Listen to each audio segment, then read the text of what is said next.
शाम के 7 बज रहे थे। चारों तरफ हल्का हल्का अंधेरा छाने लगा था। सनराइज कोचिंग सेंटर और दिव्या गर्ल्स हॉस्टल के बीच करीब 1 किलोमीटर का फासला था। इस फासले के ठीक बीचों बीच एक घना बगीचा पड़ता था जो थोड़ा सुनसान था। उस बगीचे के एक घने से पेड़ के नीचे, जो कि सड़क के बिल्कुल पास था, एक बूढ़ी औरत लाठी के सहारे खड़ी थी। उसे देखकर लग रहा था जैसे वो किसी का इंतजार कर रही थी। एकदम दूधिया सफेद बालों वाली उस बूढ़ी औरत का उस जगह खड़ा होना माहौल को डरावना बना रहा था। उसके चेहरे पर एक भी शिकन नहीं दिख रही थी, पर चेहरा चालबाजी से भरा दिख रहा था। वो रह रहकर सड़क के दोनों साइड थोड़ी बेचैनी से देख रही थी। अचानक उसे कोचिंग सेंटर वाले रास्ते की तरफ कुछ दिखा और फिर उसकी आंखें चमक उठी। सनराइज कोचिंग सेंटर वाली दिशा से करीब 23-24 साल की एक लड़की लंबे लंबे कदम भरते हुए, कुछ किताबें अपने सीने से चिपकाए हुए जल्दी जल्दी चली जा रही थी। उसे देखकर ही लग रहा था कि वो काफी डरी हुई है और जल्द से जल्द बगीचे का वो हिस्सा पार कर जाना चाहती है। उसने अपने फोन से किसी को कॉल की और कहा, यार आ जाओ ना जल्दी से, मुझे बहुत डर लग रहा है और आज तो अंकु भी साथ नहीं है, प्लीज जल्दी आ जाओ ना। उधर से कुछ कहा गया और फिर उसने ओके कहकर कॉल काट दी और फिर से आगे बढ़ने लगी। अभी वो उस बगीचे वाले रास्ते के बीच में ही थी कि उसकी नजर सड़क के किनारे पेड़ के नीचे खड़ी उस बूढ़ी औरत पर पड़ी, जो किसी साए की तरह दिख रही थी। उसे देखकर वो थोड़ा सा ठिठकी, घबराई और फिर तेजी से हॉस्टल वाली दिशा में आगे की तरफ बढ़ने लगी। अभी वो 2-4 कदम ही आगे बढ़ी थी कि उसे घबरा कर रुक जाना पड़ा। वो बूढ़ी औरत अचानक एकदम से उसके सामने आकर खड़ी हो चुकी थी। उस बूढ़ी औरत की आंखों में एक खतरनाक सा वहशीपना दिखाई दे रहा था। कौन हो आप? हटो मेरे रास्ते से, इस तरह से मेरे सामने क्यों खड़ी हो? वो भी मेरा रास्ता काट कर, हटो प्लीज। घबराई हुई लड़की ने उस बूढ़ी औरत से कहा और वो दूसरी साइड से आगे निकलने की कोशिश करने लगी, लेकिन एक बार फिर उसे रुक जाना पड़ा क्योंकि उस बूढ़ी औरत ने फिर से हाथ बढ़ाकर उसे रोक लिया। हटो मेरे रास्ते से, आप ऐसा क्यों कर रही हो? मुझे देर हो रही है, हटो प्लीज, हटो। घबराई हुई लड़की की आंखों में डर और बढ़ गया था। उस बूढ़ी औरत की शक्ल, सूरत और हरकत ही ऐसी थी। जवाब देने की जगह वो बूढ़ी औरत थोड़ा सा मुस्कुराई। उसकी मुस्कुराहट में एक अजीब सी कुटिलता थी। वो हवा में अपना हाथ अपने चेहरे के चारों तरफ घुमाकर कुछ बुदबुदाने लगी और किसी जादूगरनी की तरह उसने उस लड़की की तरफ अपना वही हाथ झटक दिया। उसके ऐसा करते ही एक बार तो वो लड़की अचकचा सी गई, लेकिन दूसरे ही पल धीरे धीरे वो अपना होश खोने लगी। इससे पहले कि वो जमीन पर गिरती, उस बुढ़िया ने उसे थाम लिया। थोड़ी देर बाद ही वो बूढ़ी औरत उस लड़की को लेकर उसी पेड़ के नीचे खड़ी थी। लड़की जमीन पर बेहोश सी पड़ी थी, जबकि वो बूढ़ी औरत उसी के पास खड़ी खड़ी कुछ बुदबुदा रही थी। अचानक उस औरत की आंखों और नाक मुंह से धुआं सा निकलने लगा। यही हाल उस लड़की का भी था, उसके भी नाक मुंह से धुआं बाहर निकलने लगा।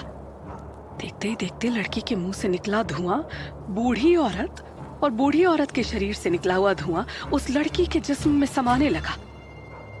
ऐसा होते समय बूढ़ी औरत का शरीर भी निढाल होकर जमीन पर गिर गया। करीब 20 मिनट बाद जब सबसे पहले बूढ़ी औरत की आंखें खुली, आंखें खुलते ही उसने अपनी चारों तरफ नजर दौड़ाई। पल भर को तो वो अवाक सी इधर उधर देखती रही, फिर अचानक ही उठकर बैठ गई। उठकर बैठते ही उसे अपनी कमर और घुटने में हल्के दर्द का एहसास हुआ। अभी वो कुछ समझ पाती कि उसकी नजर अपने हुलिये पर गई। वो एक पल को चौंक उठी। उसने अपने आप को छू कर देखा और फिर खड़ी हो गई। खड़ी होते ही सबसे पहले उसकी नजर अपने पास पड़ी लड़की पर गई। ऐसा होते ही उसके मुंह से जोरदार चीख निकल गई। नहीं, नहीं, ऐसा नहीं हो सकता, ऐसा नहीं हो सकता। वो पागलों की तरह अपने पूरे शरीर को छू छू कर देखने लगी। उसे अब इस बात का एहसास हो चुका था कि अब वो जो सोच रही है वो सच है। ये ख्याल मन में आते ही वो जमीन पर बैठकर जोर जोर से रोने लगी। बूढ़ी औरत के होश में आने के ठीक 5 मिनट बाद ही सामने पड़ी लड़की को भी होश आने लगा। एक पल को अनजान सी वो भी इधर उधर देखने लगी, लेकिन दूसरे ही पल वो उठकर बैठ गई। उसकी आंखों में एक खूंखार चमक थी। वो उठी उसने अपने कपड़े झाड़े और उस बूढ़ी औरत के पास जाकर खड़ी हो गई। रोती हुई बूढ़ी औरत ने आहट सुनकर अपना चेहरा ऊपर उठाया। दोनों की नजरें मिली। जहां बूढ़ी औरत की आंखों में आंसुओं की बाढ़ मौजूद थी, वहीं लड़की की आंखों में एक खूंखार चमक तैर रही थी। वो बूढ़ी औरत को देखकर मुस्कुराई। बूढ़ी औरत ने कहा, तुमने मेरे साथ ऐसा क्यों किया? मैंने तुम्हारा क्या बिगाड़ा था? मुझे फिर से पहले जैसा बना दो प्लीज, मुझे फिर से पहले जैसा बना दो। वो बूढ़ी औरत गिड़गिड़ाते हुए उस लड़की से बोली। दरअसल बूढ़ी औरत ने उस लड़की से अपना शरीर एक्सचेंज कर लिया था, एक दूसरे के प्राण एक दूसरे के शरीर में डालकर।